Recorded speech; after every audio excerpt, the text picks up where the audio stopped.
नमस्कार, स्वागत है आप सभी का हमारे YouTube चैनल अल्ताफ एडवाइस पर। आज हम आपके लिए लेकर आए हैं देश भर में पेंशन से जुड़ी सबसे बड़ी ताज़ा और असरदार खबरें। खबरें जो न सिर्फ आपके आज बल्कि आपके कल को भी बदलने की क्षमता रखती हैं। आज की रिपोर्ट में हम जिन मुद्दों पर बात करेंगे वे सीधे तौर पर करोड़ों लोगों की जेब, उनके अधिकार और उनके भविष्य से जुड़ी हुई है। और दोस्तों, इस बार का अपडेट इतना धमाकेदार है कि इसे सुनकर आपका दिल भी खुशी से झूम उठेगा। सरकार ने ऐसे फैसले सुनाए हैं जो पेंशनरों के जीवडीन को एक नया मोड़ देने वाले हैं। इसमें कर्मचारी पेंशन योजना ईपीएस 900 के तहत मिलने वाली पेंशन में बड़ा इजाफा, बोनस जैसी सुविधाएं, पुरानी पेंशन योजना यानी ओपीएस पर एक अहम और संवेदनशील बदलाव और देश भर में लागू होने वाले 6 नए पेंशन नियम शामिल हैं। सबसे पहले हम बात करेंगे ईपीएस 905 के पेंशन धारकों के लिए आई उस ऐतिहासिक खुशखबरी की जिसका इंतजार बरसों से था। जी हां दोस्तों, अब इस योजना के अंतर्गत पेंशनरों को हर महीने न्यूनतम आय हाउस की गारंटी तो है ही, लेकिन अब इसे बढ़ाकर आरएस पापा 500 तक करने की संभावना है। यह कोई मामूली बढ़ोतरी नहीं है, यह एक ऐसा कदम है जो लाखों बुजुर्गों की आर्थिक रीढ़ को मजबूती देगा। लेकिन यह यहीं तक सीमित नहीं है। इस नए बदलाव में 2 बड़े बोनस फायदे भी जोड़े गए हैं। इसका मतलब यह है कि जिन कर्मचारियों ने लंबी सेवा की है या विशेष शर्तों को पूरा किया है, उन्हें तय पेंशन के अलावा अतिरिक्त राशि भी मिलेगी। यह उनके वर्षों के समर्पण और मेहनत का सम्मान है।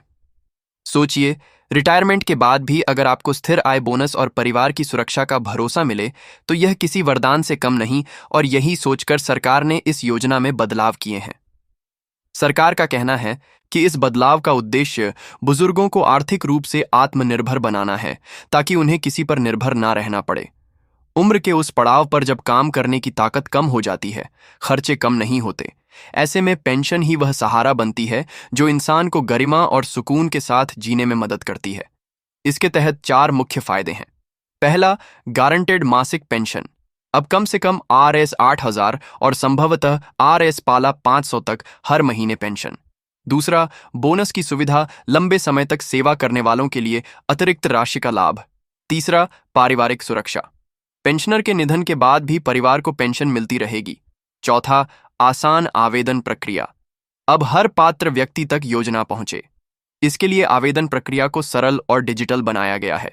दोस्तों, सरकार ने साफ कहा है कि इस योजना में जुड़ने और इन लाभों का फायदा उठाने के लिए पात्र पेंशनरों को समय समय पर अपने दस्तावेज अपडेट रखने होंगे। अब बढ़ते हैं अगली बड़ी खबर की तरफ, जो सीधे कर्मचारियों के दिल को छूने वाली है। पुरानी पेंशन योजना यानी ओपीएस से जुड़ा नया नियम। लंबे समय से कर्मचारी ओपीएस को बहाल करने की मांग कर रहे थे, क्योंकि नई पेंशन योजना एनआईपीएस में पेंशन की गारंटी नहीं थी।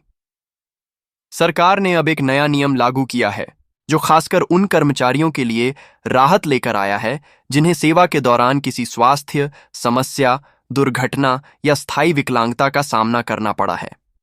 नए नियम के तहत यदि यूनिफाइड पेंशन स्कीम यूपीएस से जुड़े किसी कर्मचारी की सेवा के दौरान मृत्यु हो जाती है या वह स्थायी रूप से अपंग हो जाता है, तो उसके परिवार को ओपीएस के तहत मिलने वाले सभी लाभ मिलेंगे, जैसे पेंशन, ग्रेच्युटी और अन्य सुविधाएं।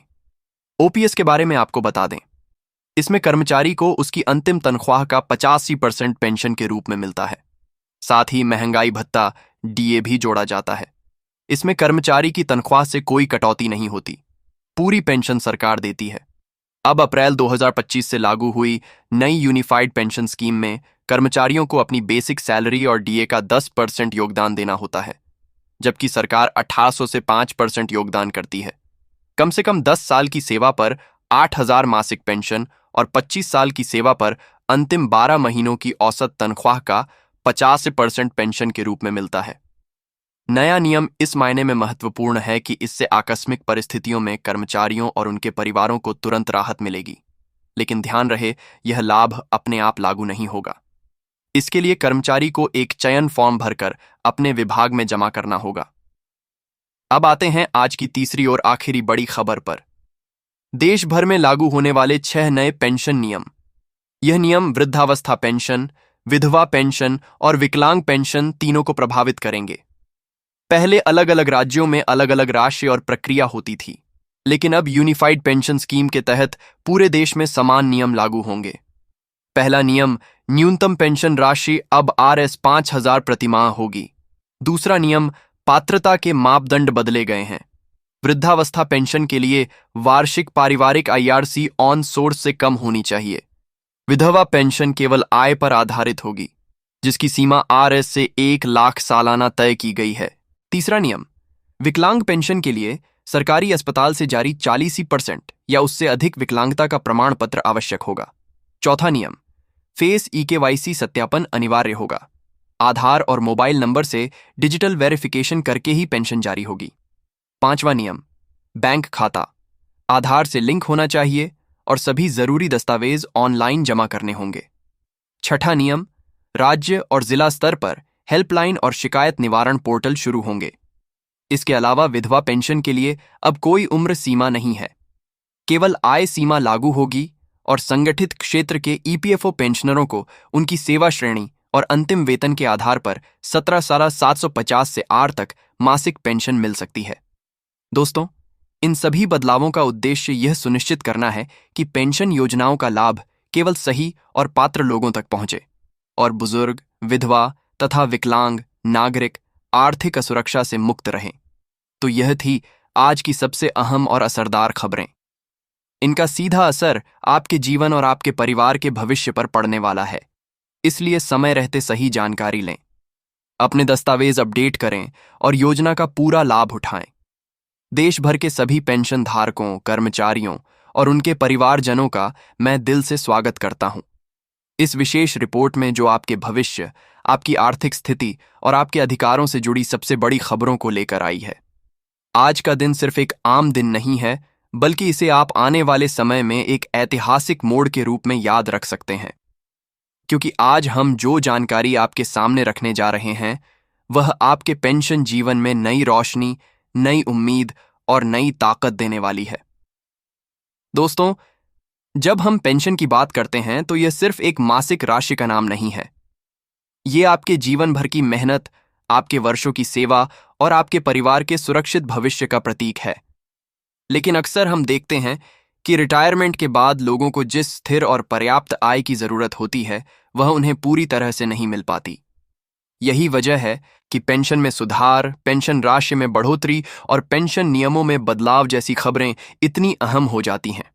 और आज हमारे पास आपके लिए 3 ऐसी बड़ी खबरें हैं जो हर पेंशन धारक और कर्मचारी के जीवन में सकारात्मक बदलाव लाने वाली हैं। पहली, EPS 95 पेंशन योजना में ऐतिहासिक बढ़ोतरी और बोनस का लाभ। दूसरी, पुरानी पेंशन योजना यानी OPS से जुड़ा नया और महत्वपूर्ण नियम। और तीसरी, पूरे देश में लागू होने वाले 6 बड़े पेंशन नियम जो वृद्ध, विधवा और विकलांग पेंशनरों को सीधे प्रभावित करेंगे। तो आइए एक एक करके हर मुद्दे को विस्तार से समझते हैं। पहला, बड़ा अपडेट EPS 95 पेंशन योजना में ऐतिहासिक बढ़ोतरी और बोनस का तोहफा। दोस्तों, जो लोग कर्मचारी पेंशन योजना यानी EPS 95 के अंतर्गत आते हैं, उनके लिए यह समय सच में जश्न मनाने का है, क्योंकि सरकार ने इस योजना में बड़े बदलाव करते हुए पेंशन राशि बढ़ाने और बोनस की सुविधा देने का रास्ता साफ कर दिया है। अब तक इस योजना के तहत न्यूनतम पेंशन राशि 8,000 थी, लेकिन अब सरकार ने इसे बढ़ाकर RCR के आज तक करने की संभावना जताई है। इसका मतलब यह हुआ कि पहले जहां किसी पेंशन धारक को महीने में मात्र 18,000 मिलते थे, अब उन्हें लगभग 4 गुना ज्यादा राशि मिल सकती है। सोचिए, यह कितना बड़ा अंतर है।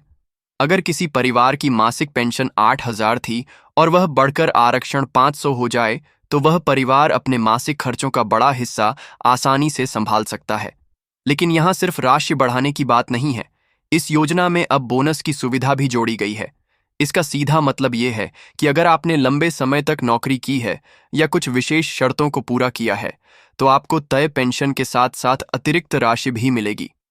यह पेंशन कुछ समय तक काटने के लाश अतिरिक्त राशि भी मिलेगी। बोनस आपके सालों की मेहनत का एक तरह से सम्मान है। EPS 905 योजना का मुख्य उद्देश्य हमेशा से यही रहा है कि रिटायरमेंट के बाद बुजुर्गों को एक स्थिर और भरोसेमंद आय का स्रोत मिले। उम्र के उस दौर में जब व्यक्ति की काम करने की क्षमता कम हो जाती है, तब यह पेंशन उनके जीवन का सहारा बनती है। सरकार के इस नए बदलाव में 4 प्रमुख फायदे हैं। वन गारंटेड मासिक पेंशन अब कम से कम RS 8,000 और अधिकतम RS और 500 तक। हर महीने पेंशन की संभावना, 2 बोनस की सुविधा, लंबे समय तक सेवा करने वालों के लिए अतिरिक्त राशि, 3 पारिवारिक सुरक्षा, पेंशनर के निधन के बाद परिवार को पेंशन मिलती रहेगी। 4 सरल आवेदन प्रक्रिया, पात्र पेंशनरों के लिए आवेदन और सत्यापन की प्रक्रिया को आसान और डिजिटल बनाया गया है। और दोस्तों, सरकार ने यह भी स्पष्ट किया है कि इस योजना का लाभ उठाने के लिए पेंशनरों को अपने दस्तावेज समय समय पर अपडेट रखने होंगे ताकि किसी भी तकनीकी कारण से उनका लाभ ना रुके। दूसरा, बड़ा अपडेट, पुरानी पेंशन योजना OPS पर नया नियम। हम अब बात करते हैं उस खबर की जिसका इंतजार लाखों सरकारी कर्मचारियों को लंबे समय से था। पुरानी पेंशन योजना यानी OPS को लेकर सरकार ने एक अहम और संवेदनशील बदलाव किया है, जो खासकर उन कर्मचारियों के लिए वरदान साबित हो सकता है जिन्हें अपनी सेवा के दौरान किसी गंभीर स्वास्थ्य समस्या, दुर्घटना या स्थायी विकलांगता का सामना करना पड़ा है। नए नियम के अनुसार, यदि यूनिफाइड पेंशन स्कीम UPS से जुड़े किसी कर्मचारी की सेवा के दौरान मृत्यु हो जाती है या वह स्थायी रूप से अपंग हो जाता है, तो उसके परिवार को OPS के तहत मिलने वाले सभी लाभ मिलेंगे। इसमें पेंशन, ग्रेच्युटी और अन्य सुविधाएं शामिल हैं। दोस्तों, OPS की खासियत यह है कि इसमें पेंशन गारंटेड होती है। कर्मचारी को उसकी अंतिम तनख्वाह का 50% पेंशन के रूप में मिलता है। साथ में महंगाई भत्ता भी जोड़ा जाता है। इसमें तनख्वाह से कोई कटौती नहीं होती, पूरी पेंशन सरकार देती है। दूसरी ओर, अप्रैल 2025 से लागू हुई नई यूनिफाइड पेंशन स्कीम में कर्मचारियों को अपनी बेसिक सैलरी और DA का 10% योगदान देना होता है, जबकि सरकार 185% योगदान करती है। कम से कम 10 साल की सेवा पर R 8,000 मासिक पेंशन और 25 साल की सेवा पर अंतिम 12 महीनों की औसत तनख्वाह का 85% पेंशन के रूप में मिलता है।